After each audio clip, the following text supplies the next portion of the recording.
My name is Aisling O'Hanlon. Aisling's small-town style was understandable at the start of the competition, but she's reluctant to take on board the fashion advice she's been given. This inability to embrace expert opinion is a concern for the Scouts. Everybody takes off their scarves.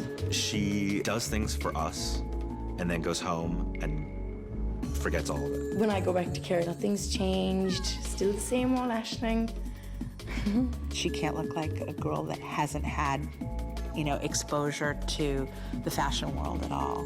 I'm not ashamed of it. I don't wear model clothes every day, so I don't really have a clue what they're talking about. If industry experts are giving her advice on certain things, she should take their advice.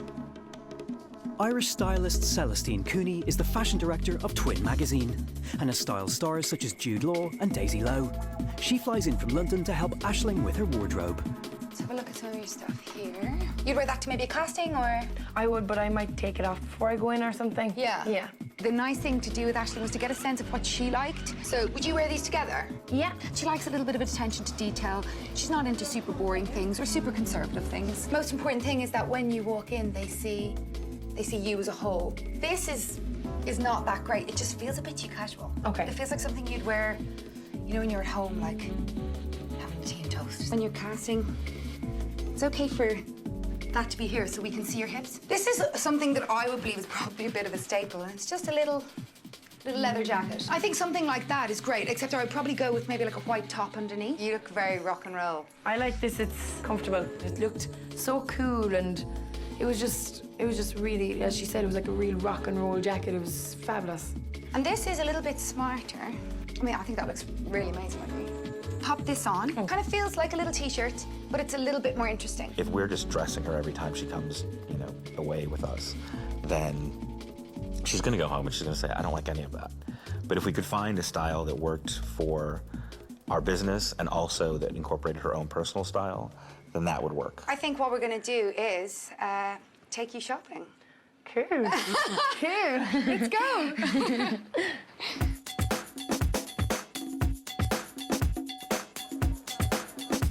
You can go and choose some pieces that you really love, that you feel is your style, keeping things kind of cool, a little bit of personality, but not too crazy.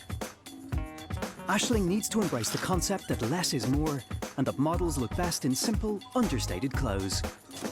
How did you get on? I found a few bits, alright. Okay, it's just a simple little kind of a vest Yeah. with a little bit of sleeve detail. I mean, this little skirt's really sweet. It's a cute print. That's just something that I probably would wear at home. I Wear them when you're flying all around the world. Really? On the plane. where no one can see On the them. plane where no one can see. We were talking about party frock. Yeah, I think that one's kind of nice. I like the idea of the one shoulder and the colour Yeah. as well is nice. When you were saying that, I thought that that is kind of like a really nice color, but I think it could look a little bit tacky or, you know, it kind of, who's it making me think of? It's a bit like Ivanka Trump. I'd like her to look really confident and strong, just so she can literally stand in a row with all of the other models, and you wouldn't know that she hasn't done it before or that she's a new girl. So basically what I did, I found this kind of really fitted little dress. I really like that dress now. I love that. We got the one shoulder, and then there's the amazing little, just the little pleats. I'd love to see it on you. I love it. What do you think? I love it. I really I mean, I love think this you one. look incredible. You look kind of timeless. The boots make it feel a little more tough. Give it a walk. Amazing. Wow. I love it. Yay. It was lovely just to have someone come in and say, this is the right attire for a casting or whatever. So it was so helpful. I think she knows when she looks great in something, you know? I thought she just looked amazing. After the break, Tabia takes to the dance floor to improve her walking skills. She's never straightened her legs once. And one girl's dream comes to an end, as only 2 girls can go forward to the photo shoots for Aware and Life magazine. The final challenge before the Scouts decide who wins the 1-year modelling contract. They're both amazing.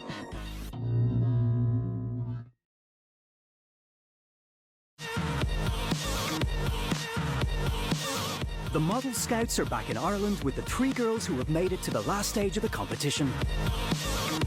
Before they decide who wins the 1-year modelling contract, the Scouts have sent the finalists for some one-on-one mentoring. All 3 have weaknesses that concern them. Aisling has a problem taking style advice from industry experts. Still the same old Aisling. Ellen looks like a model, but people forget her when she leaves the room. You haven't made an impression on me yet. Yo, give me something to dance to. Tabia's walk has been her weak spot since the beginning of the competition. Despite the various runway lessons, the Scouts have seen little improvement. She needs to get that confidence. They need to compose themselves and get that look happening backstage before they come out to the audience, not on stage. She had lots of practice in Sydney, but still her walk is one-dimensional. Tabia, even though she got the most shows in Sydney, we still felt that she was a little bit stiff. She really needed to loosen up her walk. She still looks a little scared as she walks. She's been taught to walk by a bunch of different people and hasn't mastered it, so we really felt like if she could work with somebody who was a movement coach, maybe she'd get a few tips that would make her walk more convincing. Kathy McGuinness is a dancer and choreographer who trained in London and New York. She plans to help Tabia with her walk, starting with teaching her to dance. I've had a look at your clips. I kind of think maybe we can do something. A little bit more movement so we're not so stiff, and maybe take away some of the nerves. If you want to pop your heels on, Okay. and we'll get cracking. After Sydney, I already looked at some of the shows that I worked in, and I sort of knew what was wrong. I was like a little bit rigid, and I didn't breathe enough. It just seems to me a little bit like you're not aware how long your fabulous limbs are. I can kind of work out a way to incorporate dance to help her relax, and as well learn how to use the body a little bit better. Let's just jump right into it, okay? You're gonna open up your right leg, and as you do that, you're gonna transfer the weight. So if you just take a look, and when I do that, my right hip should come out. Open the right leg, open and sit in. Yeah, not bad.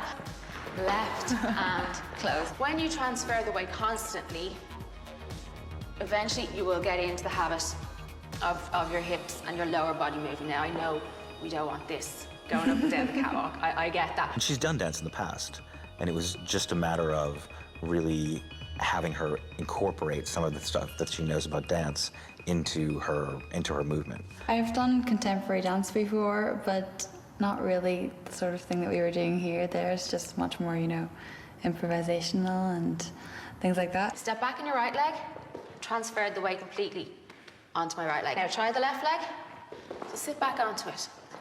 Back, step, and step. So we don't bend whenever we go. Straight, straight. Right. It just twigged at me. She's never straightened her legs once. Once that clicked in and the posture, just a few little tweaks, she was really, really good. And right, close. Well, Kathy was saying to me that the main problem was my knees. I basically just couldn't extend my leg. I was just bending them and just sort of lunging down the runway. It just looks weird. Like I have to breathe more because I just tend to sort of go. It's such a fun experience. I'd hate to think that, when it's all over, she'll look back and go, oh, if I just relaxed a little bit more, if I just kind of enjoyed it a little bit more, I could have gone on further or whatever, It actually really helped in terms of the way that you should walk. Final 3. Oh my God. Like, I can't believe I've come this far. I mean, she's amazing. She has it all, doesn't she? Yeah, like she is just so fabulously long and very elegant as well. So I think now if she has the walk and everything else, yeah, fingers crossed she'll go all the way. Yeah, much better. Well done. Good work. More high five.